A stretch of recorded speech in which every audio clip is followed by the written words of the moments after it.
Dashboard की घड़ी पे रात के 1:17 हो रहे थे।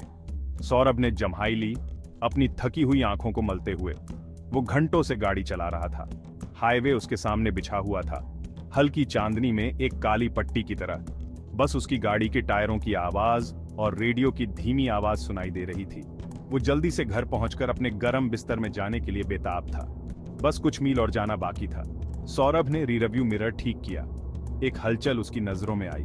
उसने फिर से देखा, कुछ नहीं। उसके पीछे सिर्फ खाली सड़क जो उसकी टेल लाइट से रोशन थी। उसने सोचा कि थकान की वजह से उसे कुछ दिखाई दिया होगा। उसने रेडियो की आवाज बढ़ा दी, अपने पेट में बढ़ती बेचैनी को नजरअंदाज करने की कोशिश कर रहा था। माइल्सों एक के बाद एक धीरे धीरे बीतते गए। हर एक मील पिछले से ज्यादा लंबा लग रहा था। गाड़ी के बाहर की खामोशी अब और भी भारी दबा देने वाली लग रही थी। सौरभ अपनी सांसें रोककर कोई भी आवाज सुनने की कोशिश कर रहा था जो इस सन्नाटे को तोड़ सके। वो बस घर पहुंचना चाहता था। हेडलाइट्स की रोशनी में दूर एक आदमी दिखाई दिया। वो सड़क के किनारे चल रहा था, अंधेरे में छिपा हुआ। सौरभ ने नजदीक आते ही गाड़ी धीमी कर दी। उसने आंखें मींचकर उसके चेहरे को पहचानने की कोशिश की। वो बहुत दूर था, अंधेरे में साफ दिखाई नहीं दे रहा था। जैसे जैसे वो नजदीक आया, सौरभ का दिल जोर जोर से धड़कने लगा। वो आदमी लंबा और पतला था, हड्डियों का ढांचा लग रहा था। उसने एक लंबा गहरा कोट पहना हुआ था जो उसके पीछे कफन की तरह लहरा रहा था। वो अजीब ढंग से चल रहा था, झटके से, असमान कदमों से। उसका चेहरा दिखाई नहीं दे रहा था। सौरभ ने स्टीयरिंग व्हील पर अपनी पकड़ मजबूत कर ली। उसकी रीढ़ की हड्डी में सिहरन दौड़ गई। उसे ये एहसास हो रहा था कि कुछ गड़बड़ है। उसने रुकने और मदद की पेशकश करने के बारे में सोचा, लेकिन उस आदमी में कुछ तो ऐसा था जिससे उसे डर लग रहा था। उसने आगे बढ़ने का फैसला किया। जैसे ही वो उस आदमी को पार कर ही रहा था, उसकी गाड़ी के इंजन से एक तेज आवाज आई। गाड़ी अचानक हिल गई। सौरभ ने गुस्से में कुछ बुदबुदाया। इतने बुरे वक्त पर उसकी गाड़ी ने ही धोखा दे दिया। रात के इस पहर में उस डरावने आदमी के पास। वो सड़क के किनारे गाड़ी रोककर खड़ा हो गया। इंजन पूरी तरह बंद हो गया तो उसका दिल बैठ गया। अचानक छाई खामोशी कान फाड़ने वाली थी। वो रियरव्यू मिरर में उस आदमी को देख सकता था। वो अभी भी चल रहा था और पास आ रहा था। उसने अपने दरवाजे लॉक कर लिए। ऐसा करते हुए उसके हाथ कांप रहे थे। उसने गाड़ी को फिर से स्टार्ट करने की कोशिश की। कुछ नहीं हुआ। उसने फिर से कोशिश की, गैस पेडल पर जोर से पैर रखते हुए। इंजन ने आवाज की लेकिन स्टार्ट नहीं हुआ। वो फंस गया था। उसने घबराहट से रियरव्यू मिरर में देखा। वो आदमी अब और पास था, काफी पास। वो उसके लंबे पतले पैरों को उसके कोट के नीचे हिलते हुए देख सकता था। सौरभ के अंदर दहशत फैल गई। उसने सुनसान हाईवे पर नजर दौड़ाई। कोई जिंदगी की निशानी, कोई और गाड़ी, कोई घर, कुछ भी देखने की कोशिश की, लेकिन वो बिल्कुल अकेला था। उसने वापस शीशे में देखा। उसकी सांसें तेज हो गई। वो आदमी गायब था। उसने सड़क के किनारे बेतरतीब ढंग से देखा।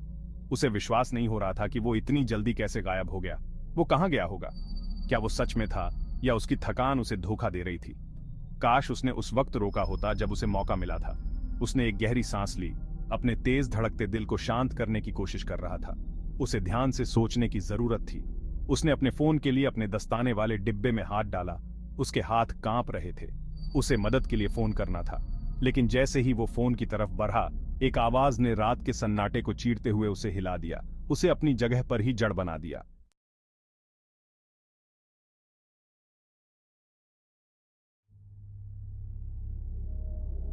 सौरभ ने हिम्मत करके सुरंग में पहला कदम रखा। अंदर एकदम अंधेरा था।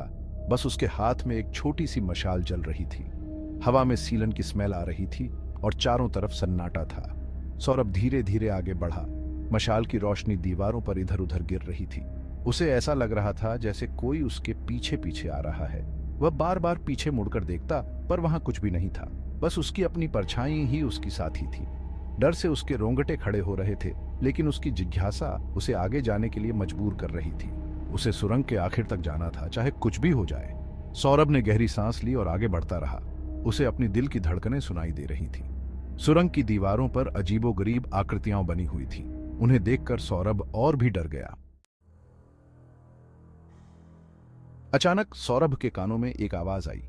यह एक फुसफुसाहट थी, जैसे कोई उसके कान में कुछ कह रहा हो। उसने ध्यान से सुना, पर कुछ समझ नहीं आया।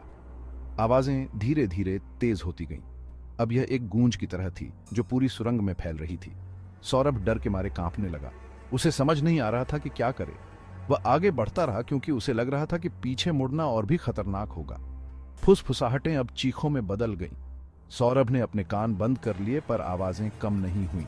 वह दौड़ पड़ा जितनी तेजी से उसके पैर चल सकते थे। उसे सुरंग से बाहर निकलना था, इन भयानक आवाजों से दूर। आखिरकार सौरभ ने सुरंग के आखिर में एक हल्की सी रोशनी देखी। वह दौड़कर रोशनी की तरफ गया।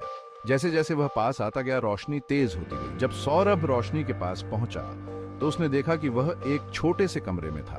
कमरे के बीच में एक प्राचीन वेदी थी जिस पर मोमबत्तियां जल रही थीं। वेदी पर एक पुरानी और धूल से सनी किताब रखी हुई थी। कमरे में एक अजीब सी शांति थी जो सुरंग की भयानक आवाजों के बाद अजीब लग रही थी। सौरभ धीरे धीरे वेदी की तरफ बढ़ा। उसकी नजर किताब पर टिकी हुई थी। वह किताब को छूना चाहता था पर उसे ऐसा करने में डर लग रहा था।